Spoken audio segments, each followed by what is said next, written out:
Só os irmãos com a paz do Senhor. Bom estar aqui, revendo os irmãos.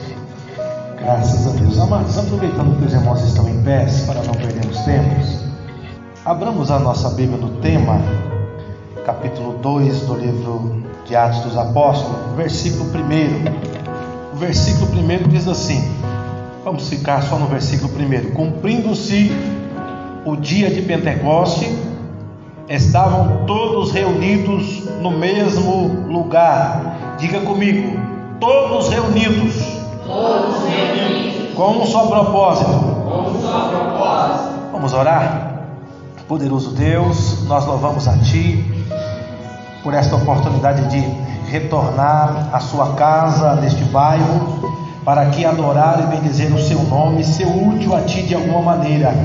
Pai querido, que a Tua mão continue sobre o Teu povo, e rogo a Ti, ó Espírito Santo, me ajude a falar uma palavra debaixo do temor do Senhor. Sou insuficiente, preciso de Ti para falar, como a Tua igreja precisa de Ti para compreender. É a minha oração no nome de Jesus, amém. Podem sentar, amados, graças a Deus. Quero externar meu agradecimento ao pastor Hélito, a sua esposa. É bom rever o nosso pastor Guilherme, sua esposa também. Eu acho que eu só não conhecia a nossa irmã ali, ou conhecia? Não? Irmã Raquel, prazer, irmã Raquel. Os demais já está no nosso coração, e é bom vê-los aqui, viu? É bom ver os irmãos aqui novamente. Quero agradecer esta amada igreja que orou por nós. Passamos por um revés muito forte esses dias, mas como foi louvado aqui, Deus está no controle, amém? Estamos debaixo da mão dele e seguiremos ao Senhor, amém? Seguiremos ao Senhor. Queridos, eu me alegrei no Senhor por esse tema, um tema que Deus colocou no coração do nosso pastor. Eu confesso que eu não consegui sair do versículo 1. Deus foi abrindo o meu entendimento aqui, me dando graça, e eu não consegui avançar. Se os irmãos esperar eu falar sobre o batismo com o Espírito Santo, vai ter que esperar o outro pregador, que virá, né? Haverá outros dias, e o Espírito Santo vai falar através de outros vasos. Mas eu gostei do tema que fala sobre união, sobre a reunião dos discípulos reunidos no mesmo lugar. Queridos, o plano de Deus é que a sua igreja viva em unidade. Diga comigo, unidade. Então esse é o plano de Deus, unidade. Vamos explicar o que é unidade já. Mas para que possamos chegar na unidade, primeiro precisamos de ter união, amém? Não se chega no nível de unidade sem primeiro se ter união. Mas é impossível ter união sem propósito, amém? Sem propósito não existe união. Então primeiro Deus põe um propósito no nosso coração. Primeiro Deus põe um objetivo, e este objetivo, este propósito, este elo nos une. À medida que crescemos em união, chegaremos no nível que Deus quer, unidade, amém? Então, para chegarmos em unidade, primeiro temos que ter união. Mas para se haver união, tem que haver um propósito. Preste bem atenção. Os discípulos não estavam reunidos sem propósito. Os discípulos não estavam esperando o Espírito Santo sem um objetivo, sem um plano. Qual foi o plano? O plano quem deu foi Jesus. Jesus disse: olha, não se ausente de Jerusalém antes de receber poder do alto. Capítulo 1 de Atos dos Apóstolos, versículo 8 diz: mas recebereis a virtude do Espírito Santo, que há de vir sobre vós, e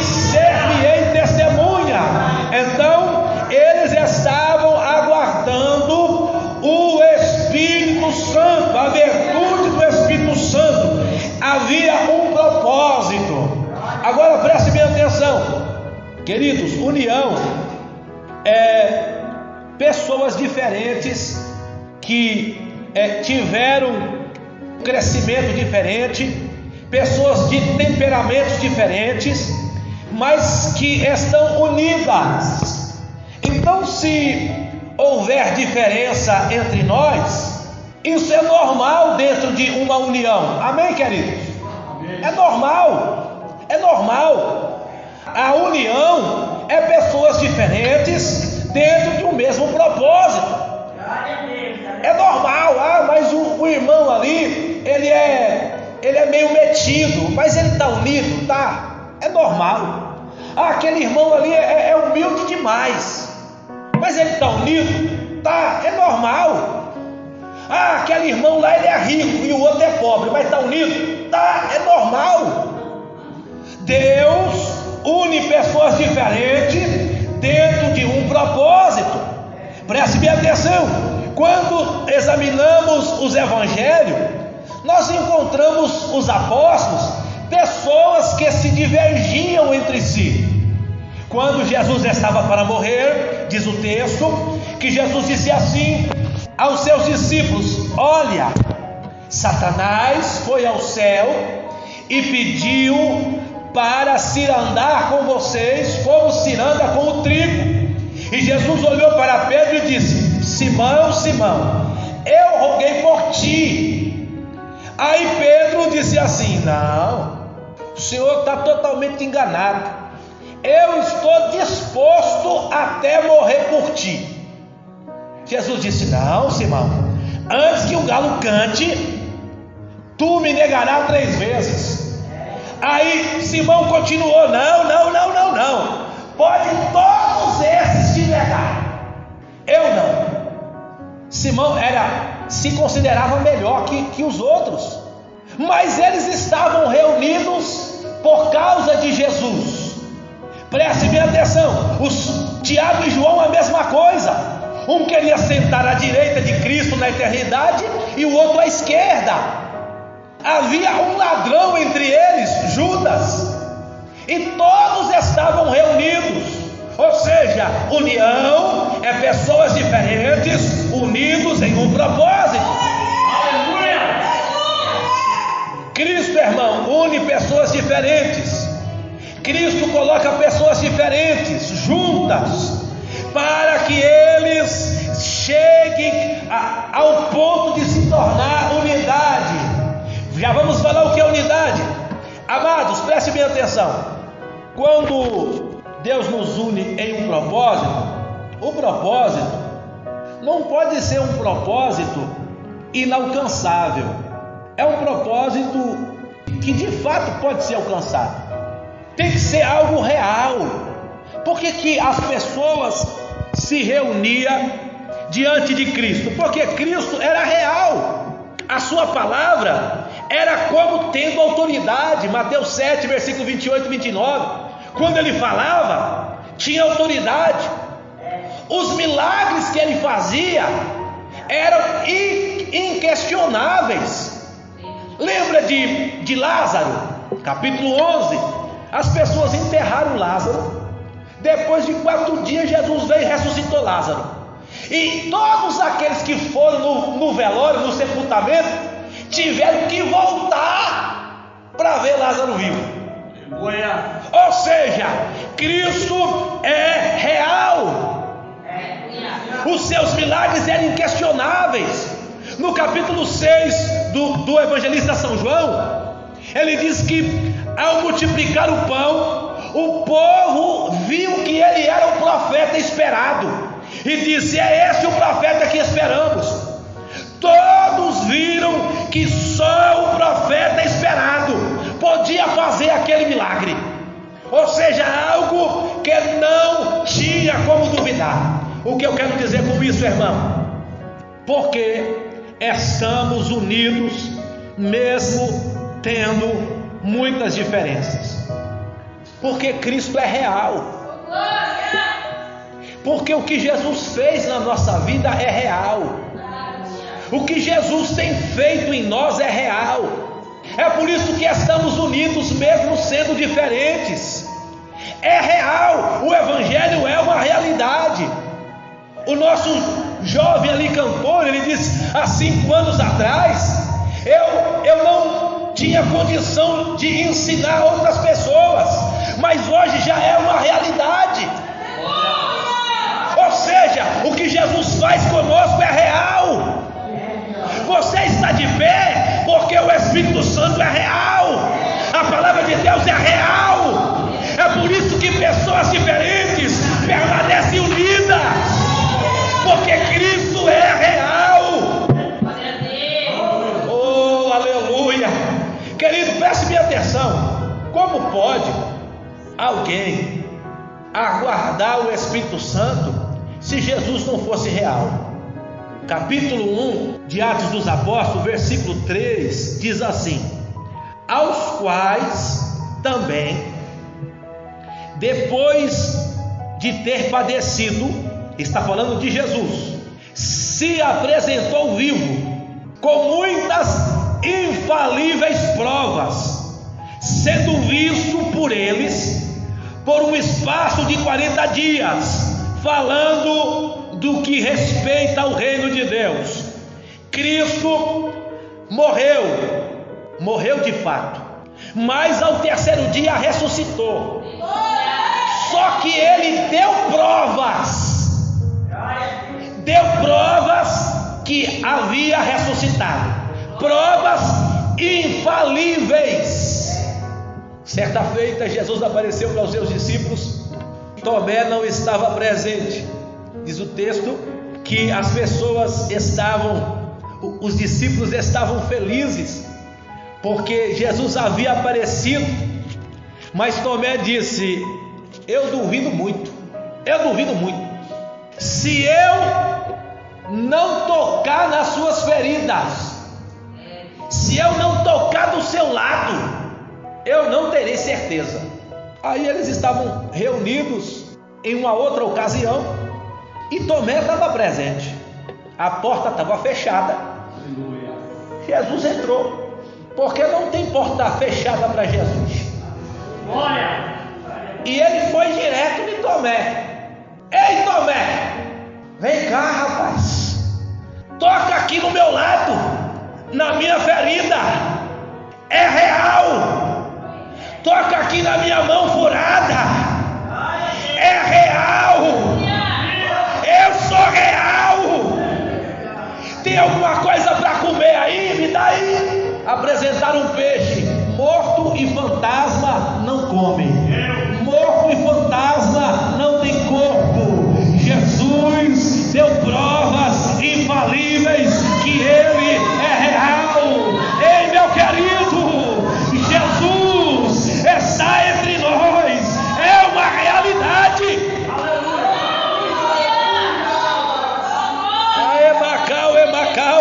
Se Jesus não fosse real, não estaríamos aqui. Se o Evangelho fosse uma mentira, não estaríamos aqui. Ei, Amacauê Maceia, aleluia, aleluia, aleluia, aleluia, aleca Maceia.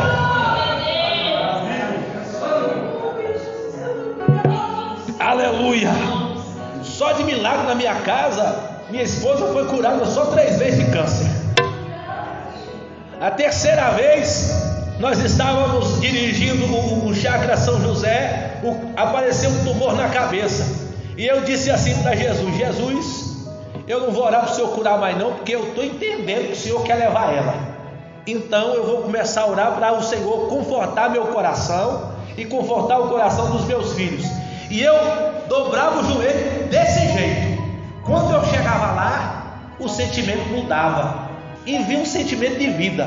Assim, rapaz, eu vim para chorar, mas não consegui chorar e não sentia a morte.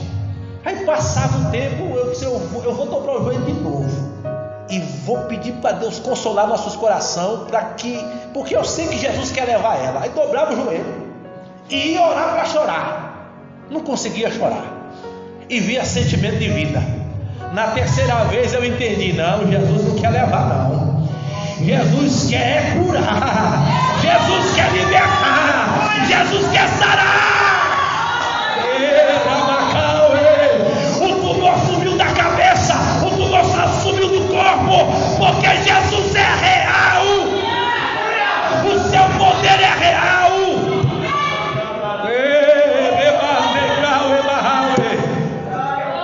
Aleluia. Nós somos diferentes, é verdade. Nós temos diferenças, é verdade. Mas Jesus uniu pessoas diferentes para um propósito. E Ele é o elo da nossa união. Ele é o elo da nossa união. Ele é a razão de estarmos unidos. Ele. A glória é dele, o poder é para ele, tudo é dele. Não havia outra razão para estarmos aqui se não fosse ele. Aleluia. Queridos, mas existe um problema. Toda união existe embates para haver separação. Toda união. Jesus reúne, mas há problemas, conflitos, e de repente alguns se separam. Isso é fato. Não existe união sem desafios, sem dificuldades. Precisamos lutar para permanecermos unidos. Há situações que nos faz deixar um propósito, e se deixarmos o propósito, nós viveremos uma desunião. Tem situação que quando olhamos, nós enxergamos que o mundo, ele consegue estar unido, e ele consegue estar unido, ou seja, há um objetivo, há um propósito. O nosso objetivo é Cristo, o nosso objetivo é o céu, o nosso objetivo é manifestar o céu na terra. Então por isso que estamos unidos. Mas quando olhamos no livro do Gênesis, nós vemos uma união que quase foi bem sucedida. Só não foi bem sucedida porque Cristo quebrou, aliás, Deus quebrou aquela união. A Bíblia fala da Torre de Babel, capítulo 11 do livro do Gênesis. Diz o texto, versículo 3, que eles disseram: façamos tijolos, e disseram: edifiquemos uma cidade e uma torre, cujo o cume toque no céu. Façamos um nome, para que não sejamos espalhados sobre a face da terra. Preste-me atenção. Quem estava operando na vida desta população nesses dias remotos? Um espírito de rebelião contra Deus. Por que um espírito de rebelião? Porque eles queriam edificar uma torre que tocasse o céu. Preste-me atenção. Jesus, ele disse assim, que devemos orar: venha a nós o teu reino. Então não é nós que vamos para o céu, é o reino que vem para a terra. Não é você que sobe, é o reino que desce.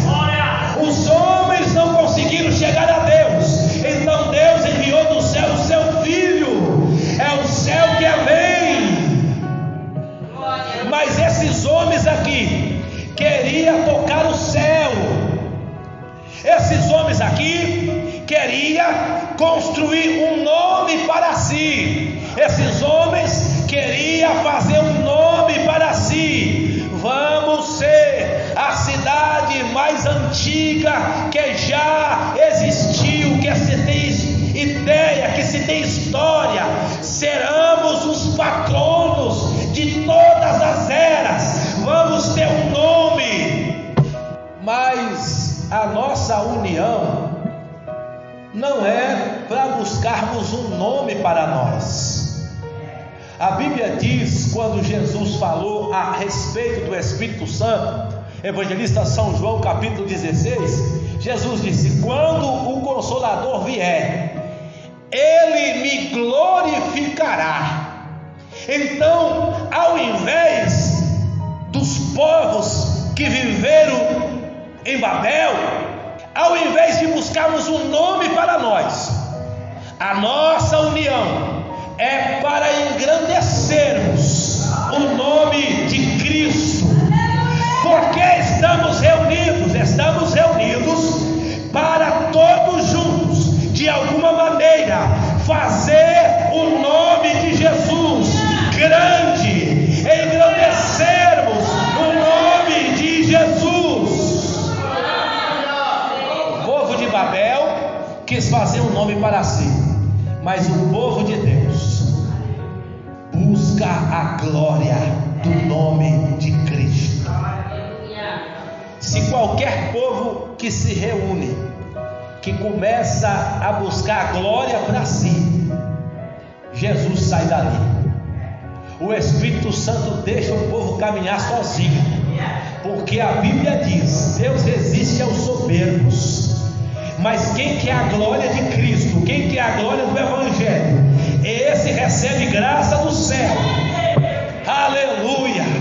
A Bíblia diz que eles queriam edificar uma cidade, e a Bíblia fala no livro de Efésios, a Bíblia fala também, o apóstolo Pedro, que nós somos um edifício, casa espiritual, somos casa de Deus. A igreja também é um edifício, uma casa onde Deus habita. Mas preste bem atenção, como é a nossa edificação. 1 Tessalonicenses capítulo 5 versículo 11 diz: devemos edificar uns aos outros. Espera aí, para que a minha casa cresça, eu tenho que edificar você. 1 Pedro 4 versículo 10: servir uns aos outros. Para que a minha casa cresça, eu tenho que servir você. Amemos uns aos outros. 1 João 4, 7: para que a minha casa cresça, eu tenho que amar você. As bases da nossa edificação é servir ao próximo, é ajudar o outro. Se você estiver fazendo isso, você está sendo edificado de forma correta. Você não está buscando nome para si e nem glória para si. Você está buscando a edificação da casa de Deus. Agora preste bem atenção, como Deus dividiu esse povo aqui. Amados, existe uma coisa que é muito forte. Quando a gente constrói uma ideia no coração, é difícil dessa ideia sair, ou é fácil? É difícil. Se você tem uma ideia errada e aquilo foi construído no seu coração, aquela ideia não vai sair facilmente, não. Não vai chegar alguém assim, acabou a ideia, não. Aquilo vai ser difícil de ser desconstruído. E a ideia certa também. Se você foi instruído de forma correta, foi ensinado de forma certa, aprendeu certo, para o diabo tirar aquilo do teu coração, não é fácil não, irmão. Não é fácil não. Ou você pensa que o crente deixa Jesus, serviu a Jesus por 10, 5, 20 anos, um ano servindo a Jesus, no outro dia ele fala: desviei. É assim? É assim? Vou chutar o balde, vou tomar cerveja, vou voltar para as drogas. É assim? Não dá, irmão. Não dá. Você viveu 10, 15 anos, 5 anos servindo a Cristo, aprendendo certo. Para aquela chave virar, algo vai precisar ser desconstruído. Como que Deus acabou com a Torre de Babel? Deus disse assim: vou descer lá e vou confundir a língua deles. Deus disse: eu vou mudar o coração deles? Não. Por quê? Porque para mudar o coração leva tempo. Para mudar o coração é difícil. Mas o que Deus fez? Mudo a língua, tiro o propósito, tirei a linguagem, o propósito acaba, cada um vai ficar perdido, desorientado. Com o passar do tempo, a torre foi abandonada. O que eu quero dizer com isso, irmãos? O crente tem uma língua, e a língua do crente é o Evangelho. Você pode falar inglês, você tem que aprender a língua do Evangelho. Você pode falar francês, você tem que aprender a língua do Evangelho. Se você morar na alta sociedade e for crente, tem que aprender a língua do Evangelho. Você pode morar na classe mais baixa, é crente? Tem que aprender a língua do Evangelho. Tem que aprender o Evangelho. A linguagem do crente é o Evangelho. Então Satanás, para tirar Cristo do coração do povo de Deus, o que ele faz? Muda o Evangelho. Não tem como tirar Cristo do seu coração. Então ele muda o Evangelho. Ele traz um Evangelho diferente. O apóstolo Paulo disse no livro de Gálatas, capítulo 1, versículo 8 e 9: ainda que eu retorne aqui, ou que um anjo de Deus apareça e ensine um outro evangelho, não aceite, seja maldito. Por quê? Porque se vocês aceitarem uma outra palavra, e se vocês começarem a aprender uma outra linguagem, o propósito vai mudar, e o que está no seu coração vai cair. Daqui a pouco você vai dizer: puxa vida, nem sei por que eu desviei. É porque você começou a falar uma outra língua, você começou a falar um outro evangelho. Esses dias eu estava vendo umas notícias, alguns cristãos falando de uma jovem que está afastada já há algum tempo, e ela abriu mão mesmo. Ela começou cantando música secular e agora já está cantando funk. Vocês até sabem quem é essa moça. E alguém criticou ela disse assim: eu tenho a paz do Espírito Santo. Não tem. Esse não é o Espírito Santo.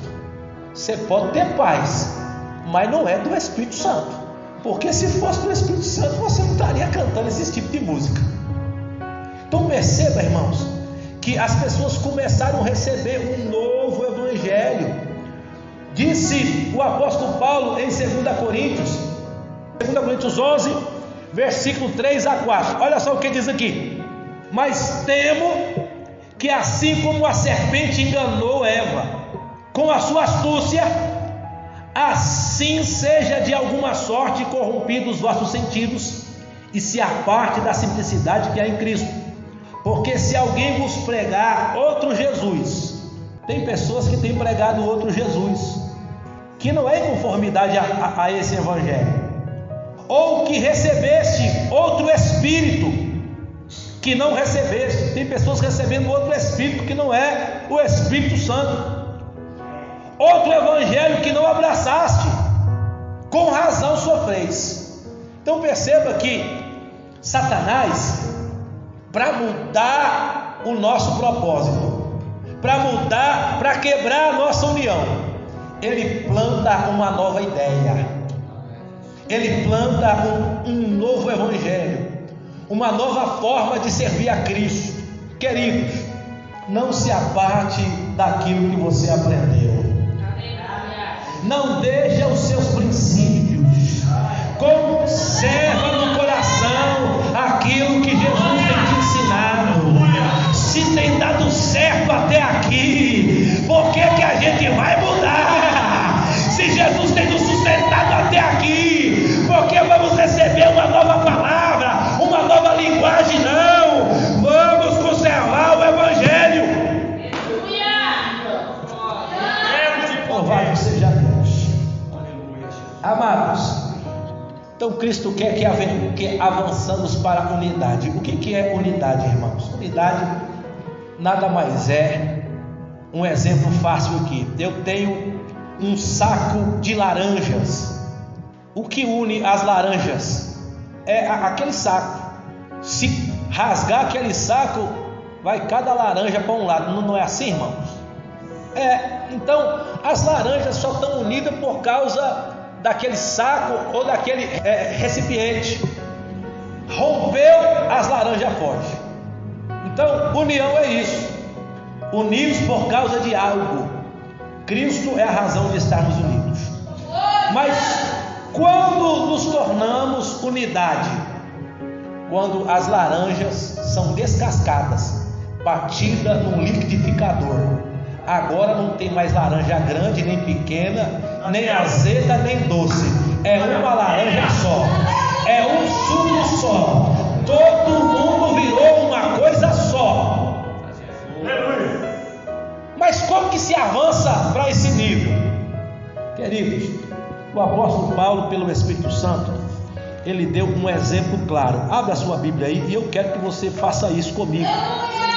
Capítulo 12 de 1 Coríntios. Temos aqui alguns versículos importantes. Versículo 14. Porque também o corpo não é um só membro, mas muitos membros. O que é unidade? A unidade ele comparou a um corpo. Quando de diferentes membros trabalha para o bem comum. Todo o corpo trabalha para o bem comum. Diferentes membros. Versículo 17.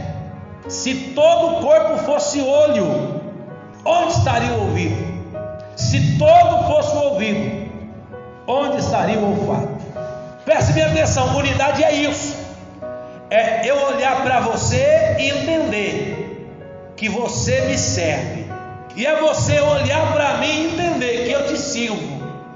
E se nós nos servimos, nós estamos exercendo unidade. Aleluia! Se eu sou útil a você, eu estou exercendo unidade. Se você é útil a mim, você está exercendo unidade. Versículo 19. Se todos fossem um só membro, onde estaria o corpo? Preste bem atenção, queridos. O profeta Moisés, ele falou uma coisa interessante, e o apóstolo Paulo também concorda com ele. Estava certa feita alguns homens profetizando no arraial, e veio Josué e disse assim para Moisés: Moisés, tem uns homens aí profetizando, quer que eu os mande parar?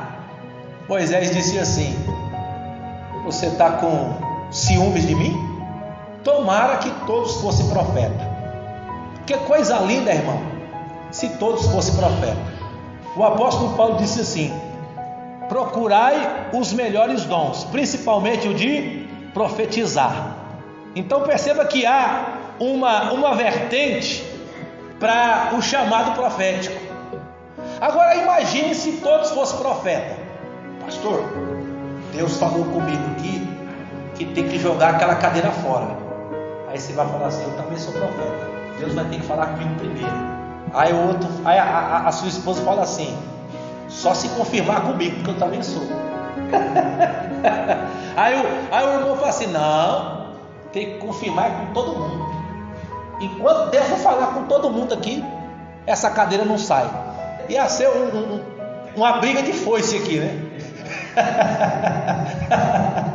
Queridos, Deus, Ele colocou diferentes membros em um mesmo lugar. Deus, Ele colocou diferentes pessoas em um mesmo lugar. Para quê?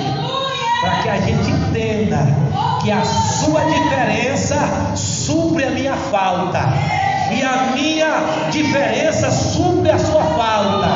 O que você não tem, eu tenho, e o que eu não tenho, você tem. O que você não tem, eu tenho, e o que eu não tenho, você tem. E isso nos faz unidades.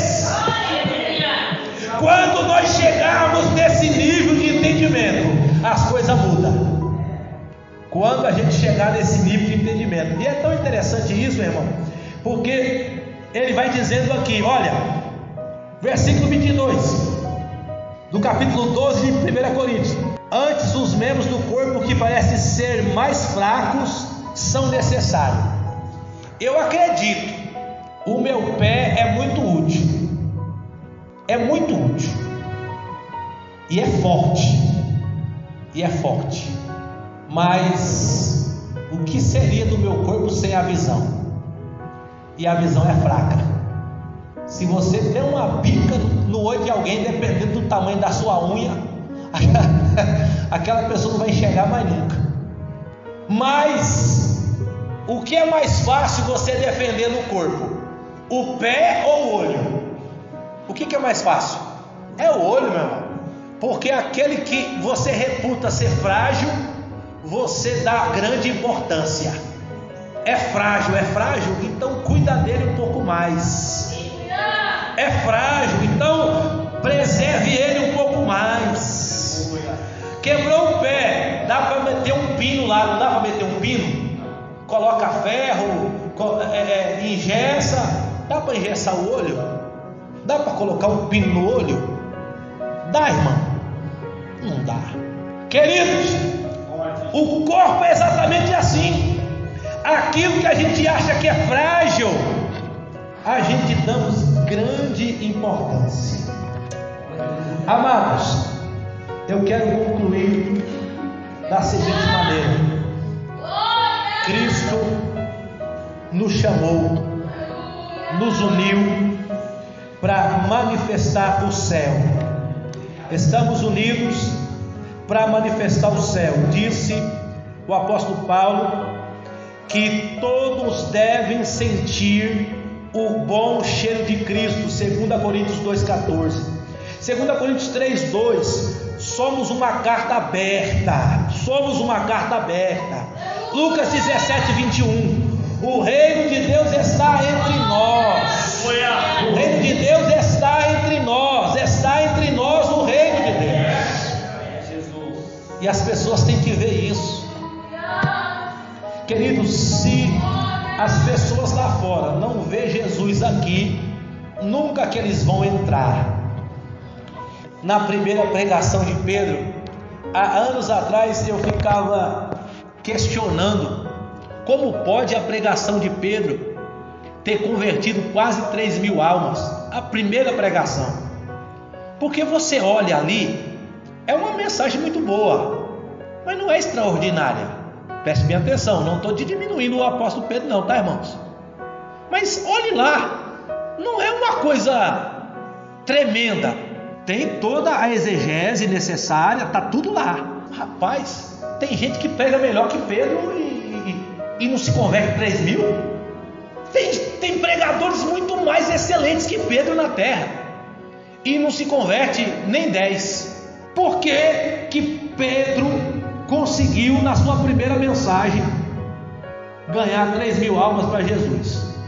É por causa da manifestação do Espírito Santo.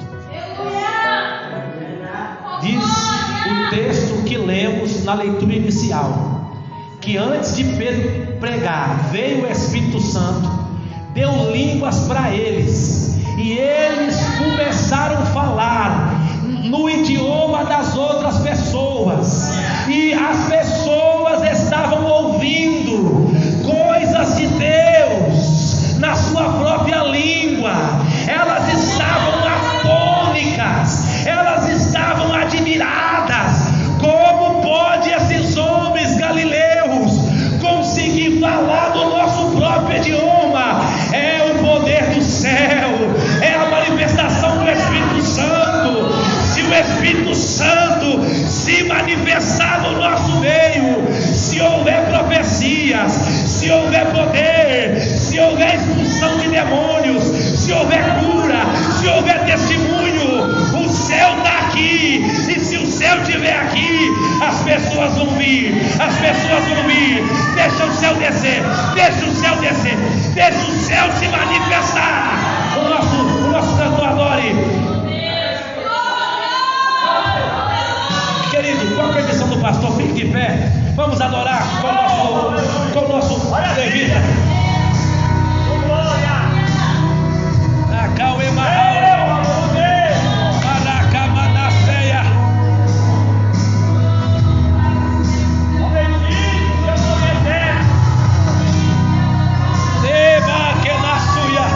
Permita que o céu desça. Permita, abra o coração. Diga: Jesus, eu quero. Jesus, eu quero. Jesus, eu quero.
profecia, receba a profecia, receba o dom de línguas em nome de Jesus, em nome de Jesus. Receba dons de curar, receba poder, autoridade para expulsar demônio.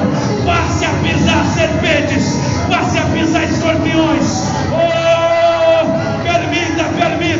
permita ser usado, permita ser vaso, permita. Deus quer usar você para que almas se congreguem neste lugar. Deus quer usar a sua vida para que almas sejam reunidas nesse lugar. Seja o elo de Deus, seja o elo de Deus, seja o elo de Deus, seja vaso, em nome de Jesus, em nome de Jesus.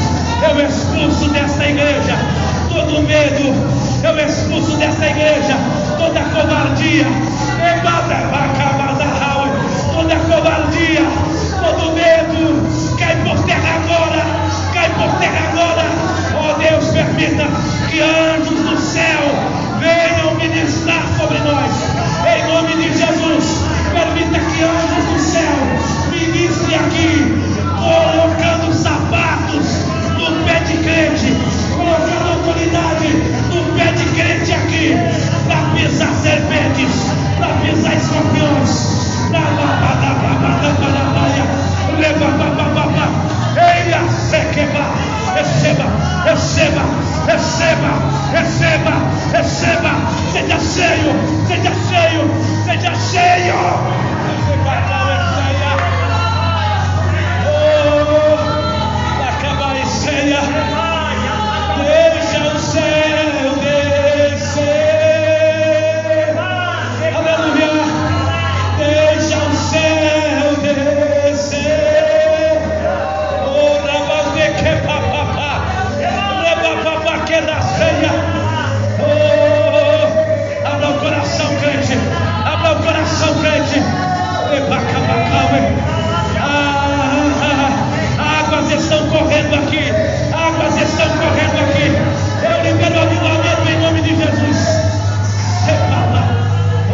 Isso é real.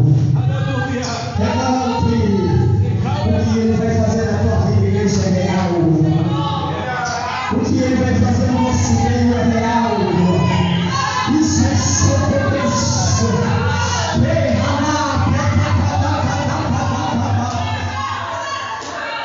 Aleluia. Todos os homens do campo. Graças a Deus. Nós vamos para a paz do Senhor.